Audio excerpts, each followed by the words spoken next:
delle proposte appunto di Julie Shop. Ovviamente siamo al mare, quindi parleremo di moda mare con costumi, qualcosa di veramente molto curioso e interessante. Vediamo se sono pronte le ragazze. Sì! E allora vi chiedo un grandissimo applauso per le proposte moda mare e costumi in particolare in questa prima uscita di Julie Shop.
Rimaniamo sempre in tema moda mare, qualche capo però anche insomma per tutti i giorni, quindi ancora una volta un applauso per Julie Shop.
sfilata questa volta è quella di Mia Boutique, che se vogliamo la possiamo definire in 3 parole: sogno, passione e femminilità.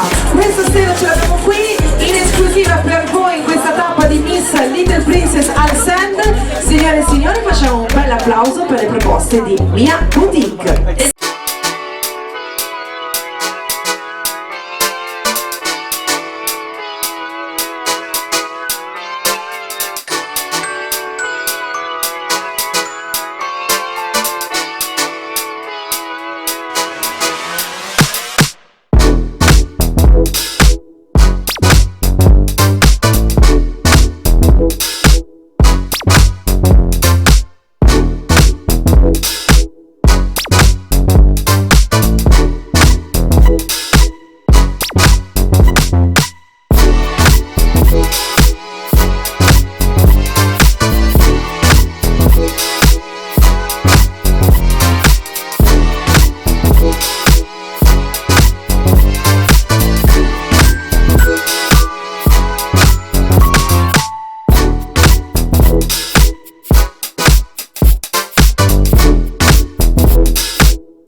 L'ultimo brand da conoscere, anche qui tante proposte per la moda mare, quindi per le giornate più calienti, per le serate più estive. Vabbè, le sto chiamando, arriveranno prima o poi, cioè voglio dire, siamo, che giorno è oggi? Il 14 di giugno, sarebbe anche ora, però ci pensa Suki Shop intanto a vestirvi, e quindi vi chiedo un grande applauso per questo brand che trovate solo esclusivamente online, quindi pagine social, Instagram, Facebook, Suki Shop. Anche qui una moda fresca, giovane, ma in realtà adatta a tutte le donne che vogliono fare la differenza anche in quest'estate 2024. Suki Shop!